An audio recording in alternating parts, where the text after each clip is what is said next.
Sonic the Hedgehog. What a roller coaster that series has been on. Since 1991, Sonic has rivaled Mario in popularity, seemingly been on the verge of oblivion, and every status in between. But after everything Sonic's been through, someone's got to ask, why the Sonic franchise? What about it? Why has it survived? Why has it lasted so long? Why has it attracted the fan base that it has? And why is it going to survive whatever this is? It's a fascinating question that doesn't have a clear answer. It'd be easy to point to his aggressive attitude, the amazing music in the series, or of course his very large penis. But the truth is it's a combination of tons of different factors. So let's take a look at all the separate but connected elements that have helped Sonic endure flop after flop and keep him spin dashing right back into our hearts. Like most great stories, the easiest place to start is at the beginning. Well, before the beginning, actually. I'm talking about whatever sheet of paper Sonic was first drawn onto. That's because ingredient number one in Sonic's longevity is his terrific character design. And if you know the fundamentals of cartooning, you might already recognize why. For starters, a character's shape, their outline, their silhouette has to be instantly recognizable. I don't need to show you more than this because you already know who these characters are. Why? Because all these cartoon characters have completely unique shapes to them. The same concept applies to Sonic. No one in the history of ever has gotten to this screen in Smash Bros. And only figured out who they were fighting when the match loaded in 5 seconds later. Those spines give him away immediately, also his incredibly large penis. Speaking of which, this is rule number 2 for great character design: you have to exaggerate the important features. Sonic does two things really, really well: attacking with his spines and snorting mountains of cocaine. But if there is a third thing, it's probably running super fast. And you can tell this in Sonic's design. You can see he runs at Mach whatever because of his long legs and his large red shoes that stand out from the rest of his blue body. Meanwhile, Sonic's spines are probably his most distinguished physical feature. They're pointed, sharp, probably would hurt a lot when combined with his speed, so the designers made sure they stood out.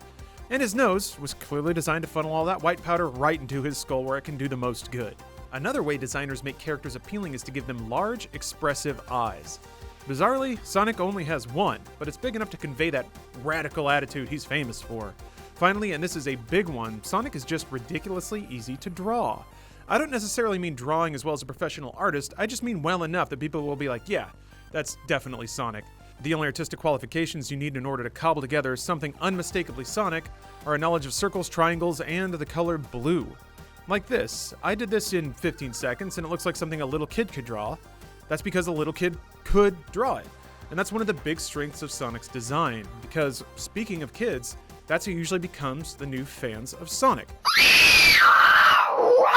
But by now, Sonic has been around long enough for more than one generation of children to be sucked into his weird blue cult. And this leads us to an important thing you've got to understand about Sonic's fan base. They're fractured, divided, split up. Normally you'd think that having a divided audience would be a purely bad thing. In most cases, it is, and it's undoubtedly brought Sega plenty of headaches in dealing with the franchise. But in Sonic's case, I think this actually explains why he isn't dead yet. The way we see it, there are basically 3 generations of Sonic fans who all most likely got on board when they were kids. First off, you've got the classic Sonic fans. These are the ones who prefer the Genesis, Sega, Saturn era of Sonic games. 2D platformers. You know, they were the jam back in the 90s, but nobody really did it quite like Sonic. Everyone's favorite parts of those games were building up lots of speed to go through loops, launch yourself off ramps. Can't do that on a Nintendo console. It also had kind of a 90s pop aesthetic with the music. That resonates with a lot of people too. It sticks around. Some years later, Sega launched Sonic into the third dimension with Sonic Adventure, and now the other games like it that followed. It was too different from the 2D games for everyone to stay on board, but it did usher in a new wave of what we'll call modern Sonic fans. These were the kids who liked the latest that technology had to offer. They wanted their Sonic games to be injected with fully voice-acted cutscenes, sprawling story, Crush 40 music around every corner, and a wide variety of gameplay styles to completely ignore if they weren't Sonic or Shadow. Maybe Knuckles, though. Maybe. He has even more attitude than Sonic if such a thing were possible. But after those kinds of games started to get boring, Sega cranked out Sonic Boom. Yeah, the show has some jokes that grown-ups will appreciate, but the target audience here is, once again, kids. These fans, the ones who didn't see Rise of Lyric for the buggy mess that it was, are the, what we'll call, new generation. But no matter what kind of games were selling the best or being critically received the worst, they always made sure these types of fans had something to keep them hooked. Sonic Boom appealed to the youngest, newest generation, but the 3D Sonic fans still had Sonic Forces to look forward to and eventually be disappointed by. Meanwhile, 2D Sonic fans may not have been able to get on the Sonic Heroes hype train, but they could still look forward to a bunch of Game Boy Advance and DS games right up their alley, Not to mention, most recently 2017 Sonic Mania, which classic fans seem to agree finally nailed the 2D Sonic formula in a way no other games had since. Having different types of fans may seem like a bad thing on the surface. It can lead to bickering in the community about what is and isn't good, and theoretically means that Sega has no unified market to target when it comes to developing and marketing new games. But Sega seems to see it a little differently. To them, the fractured fanbase just creates different and diverse markets to tap. And you know what else is great about Sonic having 3 generations of fans under his belt, which doesn't exist because he is naked? The older generations will grow up, get jobs with disposable income, and spend it on nostalgic Sonic stuff, and hell, maybe even raise their own kids on the newest iteration of Sonic. Even if it happens to be a cartoon about Sonic and pals teleporting to the real world and partnering with a human boy named Chris Thorndike. Thus, the cycle will repeat itself, always and forever, for all time. What is dead may never die, God save Sonic. Sega was also smart enough from the very beginning to make sure that Sonic was more than just a series of video games. Barely 2 years after the original game launched, they already had a ton of merch, 2 comic series, and 2 animated series, and the trend continues to this day. Even when the games were poorly received, there was always something else Sonic related to enjoy in other mediums. Well, enjoy may be a strong term here, but there was at least plenty of Sonic media to go around. And here's a fun fact for you. Archie's series of Sonic comics was one of the longest running that didn't have DC or Marvel as the publisher. It was so popular, in fact, that just 2 days after its cancellation in July 2017, IDW snatched up the comic book rights. Again, what is dead may never die. Love you, Sonic. So far, we ticked through all the wholesome, traditional aspects of Sonic's enduring success, but there's another angle here that is unique only to Sonic. For some reason, Sonic also attracts what you would call the ironic fans, the ones who just like Sonic for the memes. Tomatopotamus never worked in 3D. Game companies always ruin their beloved franchises. And they never should have changed the color of Tomatopotamus's legs. What makes this aspect even odder is that Sega found a way to officially acknowledge and even contribute to this audience, which should tell you just how good they are at recognizing the many disparate communities of Sonic fans. On July 9th, 2015, the official Sonic the Hedgehog Twitter turned into a snarky meme factory that the gaming community at large could appreciate. The account frequently roasts itself and Sonic culture in a shockingly respectful way, most recently taking a swipe at the "you cheated not only the game" meme while also referencing a level skip glitch from the original Sonic the Hedgehog. From actual kids to kids at heart to hobbyist meme lords, it's clear that Sonic's diverse fanbase contributes to his evergreen appeal.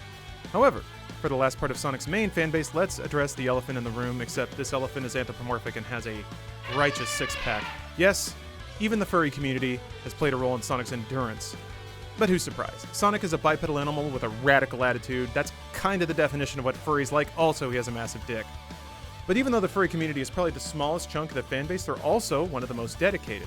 It would be easy to argue that Sega probably accidentally sowed the seeds of furry fandom right in their own community. I mean, after all these years, Sally Acorn and Rouge the Bat are still iconic in the furry community. But there's more. According to research conducted by Dr. Courtney Plante on FurScience.com, more furries said their fursona represents their ideal self more than it represents who they actually are. Digging a little deeper, that same website also found that fursonas have a tendency to be more extroverted, agreeable, conscientious, emotionally stable than the people they're based on. Now, to be clear, there hasn't been a real study done specifically on the connection between Sonic and furries as far as we know, but on a psychological level, it kind of makes sense why furries might latch onto Sonic. Like the fursonas that 95% of furries concoct, Sonic just oozes confidence. He's extroverted, adventurous, a lot of the traits that furries and, let's be honest, almost every living person wants to have for themselves. This could also explain the appeal of Sonic OCs, or original characters. When you think about it, Sonic and a lot of his friends are basically templates for coolness, in particular to furries. According to Google, this is mine. Love you, Lawrence the Hedgehog. So how does this all relate to Sonic and his never-ending state of not dyingness? If his fanbase is so fractured, how is he still around?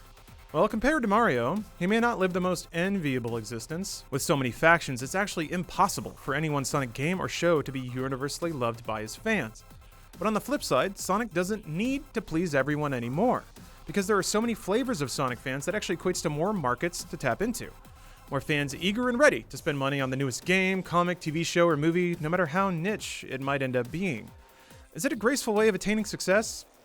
No, not really. Nobody would say it is. But like Lord Voldemort and his Horcruxes, Sonic's strength actually comes from his eggs being scattered across several baskets. He can't die, is what we're saying. So we say this now, but no matter how horrendous Sonic looks in his 2019 movie, no matter if it tops Sonic 06 in cringe factor, Sonic will still be rolling around at the speed of sound, long afterward. But if Sonic has taught us anything, it's that friends are the most important, and we'd like to hear your story and how Sonic has affected your life. Do you feel like you fall into any of the groups we described, or is there a totally new faction of Sonic fan out there that we don't know about?